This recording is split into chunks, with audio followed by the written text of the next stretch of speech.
All right, welcome back. I know radios can be a crazy subject. I'm a Futaba guy. I've been a Futaba guy since I started doing RC when I was like a teenager. Actually, before I was a teenager, damn. But I've used them all, and I'm not going to change.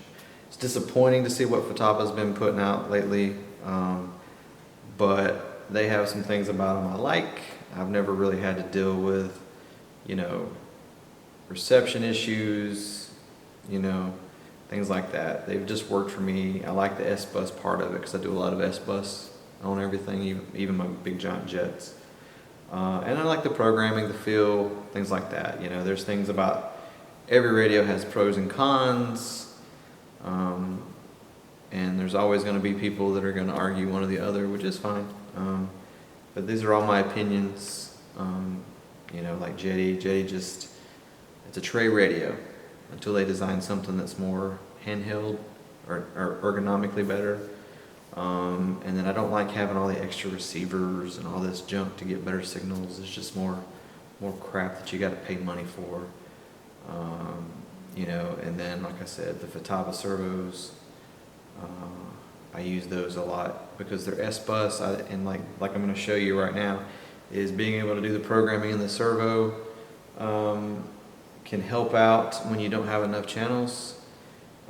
Probably don't have to do that with this one, because I'm actually going to try something new to get a full 32 channels if I want with the 32, because technically it's still just an 18 channel unless you use one of the SBD or MPDX1 boxes that you plug into it, and it'll kind of give you extra things that you can use for low resolution stuff. I don't think that it's really designed to do like servos. So what I was going to do this time around is I was going to take all the servos and use those for dedicated channels that are like legit 1 through 16, which I should have enough for that, and then use the MPDX1 for all the other non-essential crap like air valves, canopy opens, things like that, stuff that is just essentially an on and an off kind of a deal.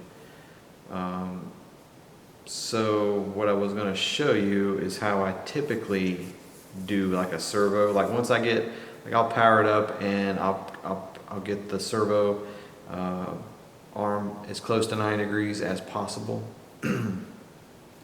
And that way when I go and I do the final setup, it's usually just kind of like a mechanical, let me get the camera off here, like a mechanical or a more of just a radio side.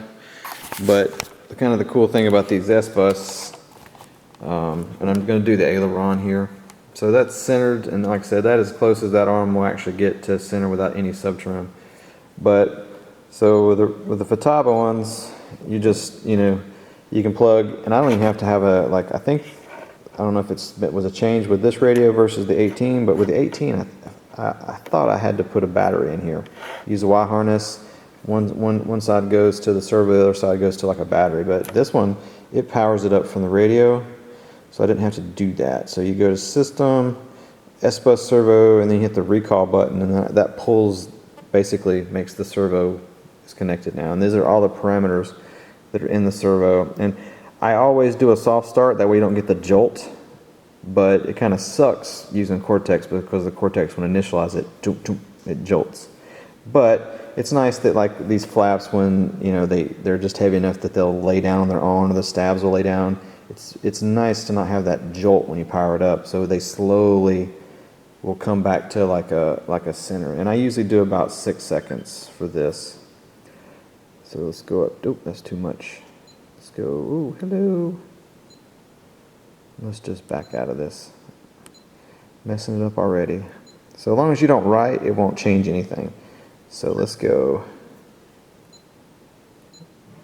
6 seconds on that. Smooth setting is always on. You can reverse it here if you wanted to, like if you don't have an extra channel. Like that's what I did with my F-14. I had, gosh, 6 servos in the wings, and they were all on one channel. And I did all the endpoints, and they all had different throws, and I did all that in the servo, matched everything in the servo, and used one channel for 6 servos. So that's how the Tomcat was working. Neutral offset, that's kind of your sub trim. Not really sure about that. And then this speed control, like I'm going to turn that on, and actually I'm going to turn it off for this one. Like when I do flaps, I'll turn it on, and I will actually slow the flap servo so it only moves, you know, it's like a nice slow rate. You don't need something like an aileron servo, so that way you don't get a jolt. The flap slowly comes into its position that you want it at. Left and right endpoints, damp factor, stretch can't, I don't touch any of that stuff. Type of servo, normal. You got, I don't know if that's like a retract servo. I don't know what any of these are. I never play with them. But boost, I don't know what that does. I don't know. I may have to play with that a little bit and see what that does for you. Maybe that like speeds up your servo somehow, gives it like a little boost initially. I'm gonna turn it off for now. So what I would do here is, since I know the servo arm is as close as it can get, I'll just go to neutral offset, which is a sub trim essentially. Oop, wrong way. And then just get it where you want it. So this thing isn't gonna, you know, these little guys aren't gonna really show, but it's about minus 13 and a half gets me neutral.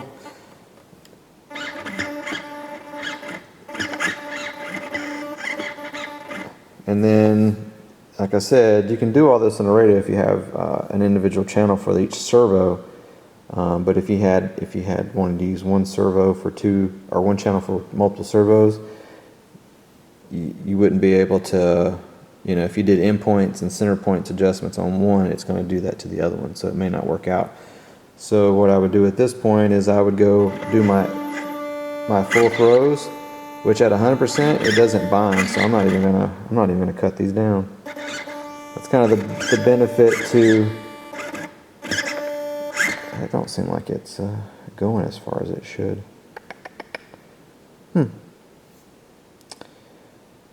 But yeah, travels 100%, and this is a new model, so yeah, that's full throw, which is good. I won't have to cut down much. So, and then all you do at that point is just hit the right button, and that saves it to the servo itself. So I'll show you this kind of. Let's back out of this. Oh, so servo is not dead. Unplug it here. I'll show you that.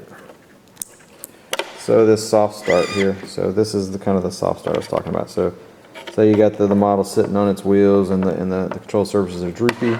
Sorry, I'm trying to do all this with one hand. You plug it in. Yeah, this is kind of a pain doing it in one hand. All right, so I'll get there. All right, so here we go. I'll save that. Painful. All right. So you power it up, and the servo is going to go to its center position, but it's not going to do the jolt when you do this. All right, so all right, so there we go.